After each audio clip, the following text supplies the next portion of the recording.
Hey YouTube, Michael, Sailors with Cars, back up here in the garage. Mike Taylor's with us. Mike's been on the channel now 4 times. We've just learned that. I had to go back and think about it. Mike, thanks for coming back up. Awesome, thanks for having me. Mike's a good friend of the channel. He's got lots of cars, and we keep bugging him to bring cars up, and he never disappoints. So Mike, what do we have with us today? Today, we're taking a little departure. We're going from the restored Concourse Classic to a little bit of a rougher project. This is a +64 Comet 404, and this car had a very specific purpose when I bought it, and I've been able to. It took about 2 years, but I kind of got it to where I want it, and believe it or not, this is how it's supposed to be. So the purpose of it is? Well, when I was a kid, I was working my way through an automotive machine shop. And I built our producer is being vocal. Yeah.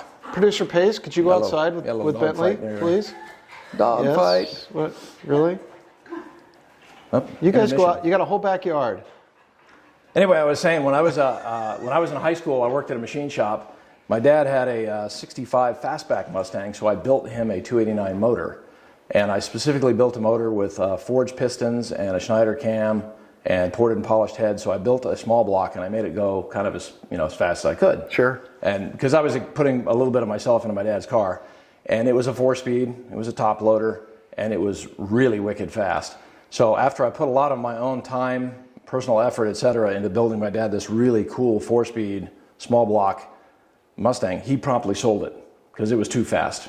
So I was kind of wishing that he would have, offered it to me, or maybe recognized the fact that I put all that time in there.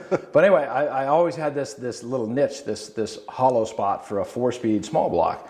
But everybody's got a Mustang. There are 9 million Mustangs, as I learned from watching Jay Leno last night. Yeah, second most popular Ford since the Model T. And I've had a lot on this channel. Yeah, exactly. So I tried to do something different. I went with a Mercury Comet, and they're out there. They're just not a lot of them, and they're not well known. But I found this up in Rancho Cucamonga, and it is an original 2-door V8 4-barrel car. And I kind of kept it the way. Well, it looks a little bit stock. It obviously doesn't sound stock, but that's what I was trying to do. I was trying to see how fast I could make a 4-speed small block Ford. Anyhow, you're discussing how your father had sold the car that you rebuilt. Yeah, and I was a little disappointed because I really enjoyed driving a small block Ford with a 4-speed. It was a top loader transmission. I thought it was pretty cool. I just liked the way you could really apply the power to the road. Sure. But like I said, everybody's got a Mustang. So I kind of started looking at these Comets, and I was like, well, you know what? It's a 2-door. It's a '64. This is an original K-coded car. That's what the license plate means. Really? Yeah. The fifth. What does that mean? Well, the VIN number on these Mustang guys are really into that. But the VIN number is always stamped right here into the fender. Okay. And the 5th digit tells you what the original motor and carburetor was. Okay. And like, for example, a C is a V8 2-barrel and a K is a V8 4-barrel. And that stands true for most of the 60s cars. So when I found this car, I knew it was a 404, which was a deluxe vinyl interior. And then I saw the K, which means it was originally a V8 4-barrel. And that's what I really wanted. I wanted a V8. And what size engine's in it? Well, it started off as a 302, but I built it as a 331 stroker. So the 404 has nothing to do with the displacement of the engine at all? I think it's a trim package and possibly the V8. I don't know if you could get, I think the 6-cylinder was the 202. I think the 8-cylinder with the upgraded trim package was the 404. Got it. But people see 404 and they assume that that's a motor designation. Yeah, exactly. It's not. The 6-cylinder was, I think, a 170, which was a great little inline 6. And the 404, I think in '64, was a 260. Okay. A little bit smaller than a 289, just like a Mustang. The very first V8s in a Mustang were a 260. And then they went to the 289. Oh, I didn't know that. Yeah. So, but I took a 289 and a 302 were pretty close. I took a 302 and I bumped it up to a 331 by making it a stroker. Wow. So let's take a look at the engine. All right, so we're here looking at the engine with Mike. Sorry, we got a lot going on today with this video, so we're trying. Anyhow, go ahead, Mike. Okay, so the car started off as a V8 4-barrel, and it's got a V8 in it, and it's a Ford V8. It happens to be a 302, but we stroked it out to a 331, and that's myself and my buddy Doug, who is creepy.com. He does a lot of my car customizing stuff for me. He laid out the engine compartment. You'll notice the car looks very plain on the outside, but all the work and the Yeah, it's effort. beautiful. So when did you do all this? How long ago has it been since he did all this? It took 2 years to finish the car, so I think I probably bought it in like 2016. And if you can just visualize this, the first thing I did is took the motor and the tranny out because it was going to be a drag car, but it wasn't finished. And I didn't like the level of detail, so I took the motor and tranny out. I sat in here on a Home Depot bucket for about 6 months, and I cut and welded and reconfigured the engine bay so I could get this beast in here and give myself room. So you can imagine yours truly sitting on a Home Depot bucket with a welding hood on, and I welded up every stinking miscellaneous hole, and I cut out the shock towers. You notice that Fords usually have a massive shock tower right here? Yeah. They're gone. So I cut it out, and I put a Mustang 2 suspension on it. So you'll see it has A-arms and a rather modern... Yeah, I mean, this car was... The previous owner was going to make it a drag car. He didn't care if it turned or stopped. But I wanted it to turn or stop. So I immediately put a whole new suspension on the front. And then, because I figured this is the eye candy. Yeah, right? it is. Down to like powder-coated A-arms. Yeah, no, it's beautiful. And I love the little expression over here on the side. Oh, yeah, that was him. I don't know why he did that. He just got crazy one day and put that in there. So yeah, that's nice. Whenever he gets a wild hair up his ass, I usually just let him go with it. So, yeah. But it always turns out well. So now this thing looks like a bullfighter, with this Spectre intake. So why this color on the? This wasn't just a color you picked? Yeah, it's just a color we picked for contrast. Normally they're just it's just a black interior engine compartment, but I spent so much time detailing this out to hold the real jewel here, the crown jewel inside the engine compartment. I wanted a color that would highlight the red, and the whole suspension on this car is red and powder coated, and the motor is blue for Ford with red accents. Is the intake custom made? No, this is actually Spectre is a new intake company. It was actually bought out by K&N. K&N's been around forever, but they were kind of lacking in their product line. Yeah. And when Spectre started doing stuff like this, I think K&N just bought them. Nice. And but this allows you, because you can't put a standard air cleaner. No. There's just not enough room. But this is a low profile that forks off into two. And what carburetor do you have on there? That's a Demon. It's like an aftermarket Holly. It's a big 750. This thing really does flow. Let's say that's a big carburetor. Oh yeah.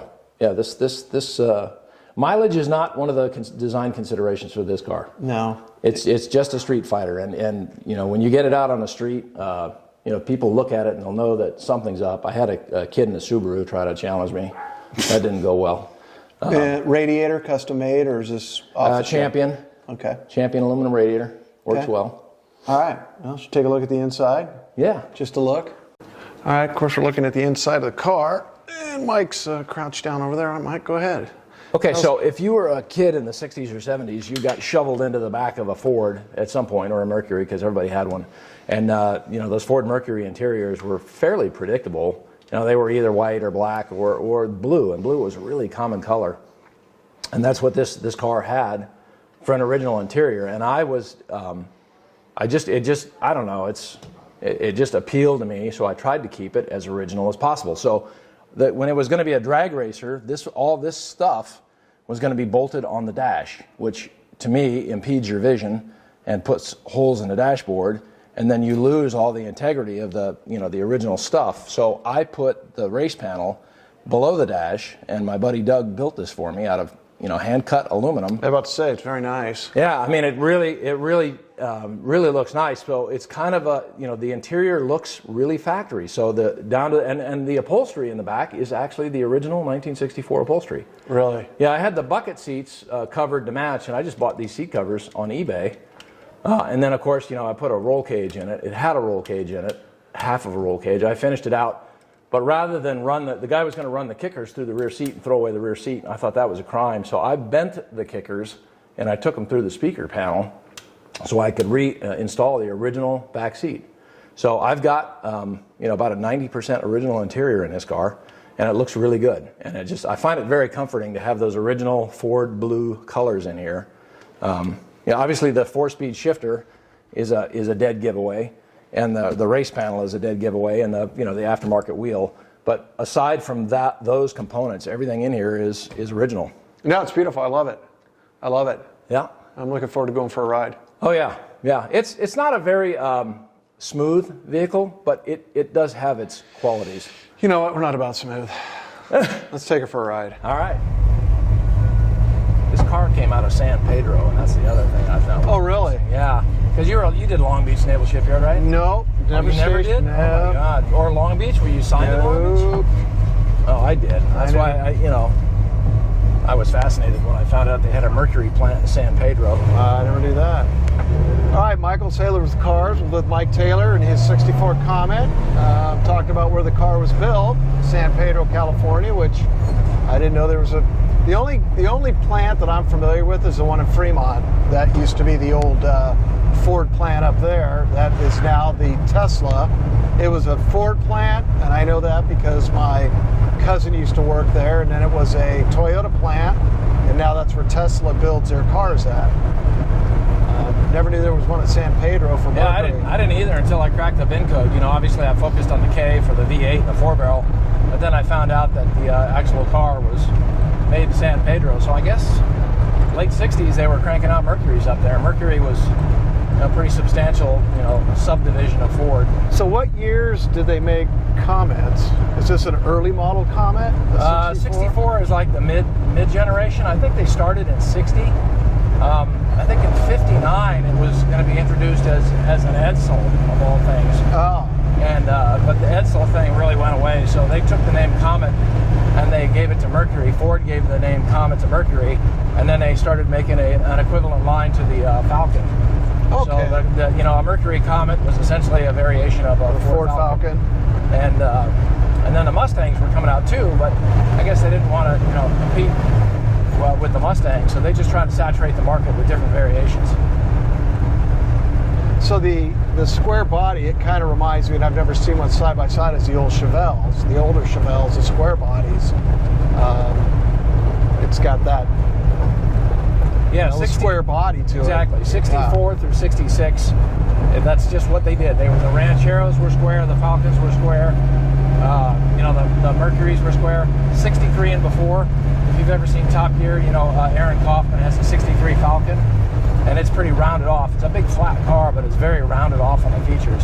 And 64 through 66, in my opinion, that's just one of the best looking years for a lot of different car companies. So you said you bought this for a specific reason, to race, I assume. So are you quarter miling it, or what do you do with it? Well, I haven't yet. I am gonna get it down to race legal. Okay. At, what do you call it this week? It's Qualcomm, or whatever the stadium is. Sure, I call it Qualcomm. Jack Murphy. We call it Jack Murphy. But anyway, yeah, they do legal racing down there. So this car was kind of set up for quarter mile, 8th mile. But since I built it, I just have fun driving it around, the car shows, 4th of July weekend, putting around the neighborhood. So I haven't raced it yet. It was originally supposed to have nitrous, and I have a nitrous system, but I never completed the nitrous system because I'm having so much fun driving it the way it is, just on regular high-octane gas. So do you keep this one? You don't keep this one. It's in storage all the time. Yeah, I cycle cars in and out of storage. Got it. Until my garage project, much like your garage project, is done. And then, one day I will be, my own version of Jay Leno, and I'll have a, car show garage where all my toys will be handy, and then I can just chip away at them and do the things that I need to do. This car is pretty much done, with the exception of nitrous. Should I decide to do it, it's set up to have nitrous. That might be a future project, but I just kind of pick one car at a time and kind of refine them. That's what I'd like to do when I finish a shop, is I'll have the lift in the middle, and then on the other side of that, that'll be basically a big open bay in there where if you're working on a car, it can sit there without any problems. You're not in anybody's way, and that's kind of my thought when I was building it. I've got 8 cars, so I'm kind of a lot of cars. Yeah, saturated. And Vicki and I now have a 55 Porsche that we're trying to put back together. That's sat in the guy's garage for 45 years. So I took 2 years to build a Comet. Probably not the best investment of my life. Yeah, you're kind of automatically upside down when you do something like that. But I didn't build it for profitability. I built it so I could have a little Street Fighter. Sure. Well, This thing is a Street Fighter. It's like owning horses. You're in the hole the minute you buy them, and it doesn't get any better. You don't, I mean, you buy it because you want it. I mean, that's the bottom line. Hey, look, somebody did a Brody. What the hell? Who would have done that? Somebody took a big block and looped it.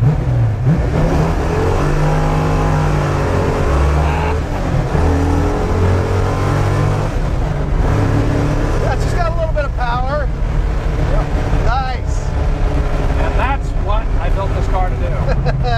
So I call it a Street Fighter. You know, any kid in a Subaru that thinks he's going to take me to the fucking cleaners. Well, they all think they can because they have a Subaru. Well, nothing against you Subaru drivers. We love you too. Oh, I love Subarus. They're great cars, but I'm an old guy and I like old muscle. This car has got a ladder bar suspension. It was designed to drag race. You notice we got a little bit of wheel spin. We did. But we worked it out pretty quickly, and I didn't have to back out of it to get it to hook up. I just want to remind you, there's another straight right at the top of this hill right here. Oh, okay. Just in case you needed to know that. Oh, yeah, there is.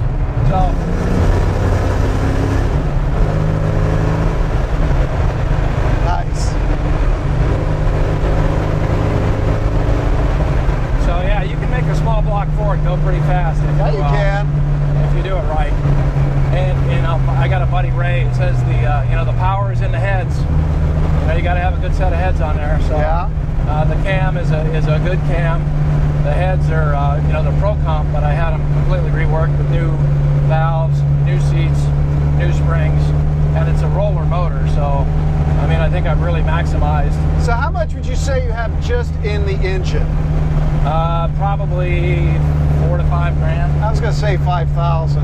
Yeah, it cost that much. And I was originally going to go with a 347, but a buddy of mine convinced me that the rod angle on a 331 was better, and that a 331 would be a more durable engine if I intended to keep it. So, between a 347 and a 331, they're both stroker variations of a 302, but there are differences. You got to kind of choose what you want. I love it. I love that you've kept it this original, and it's just beautiful inside. Yeah. And of course, it runs like a rape tape, so. Oh no, it's great. My wife doesn't like it though. She, I noticed that when you unloaded it. She thinks every car has to be painted. And, we won't repeat what she said when you unloaded it. Yeah. But see, if I ever get a chip in this paint job, who cares? I don't care. It's patinaed. Exactly. It's patinaed. Exactly.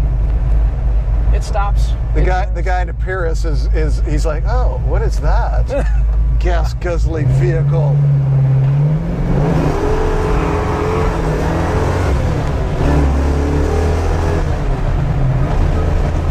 I got you a little loose there. That's all right. It's on camera. It's all good.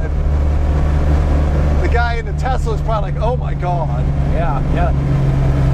I love doing that in front of a Tesla. Hello, neighbor. Like, what are these guys doing? Yeah. Always drag racing on Saturdays. Well, Mike, thanks for bringing it up. Awesome. No problem. I'll be back again.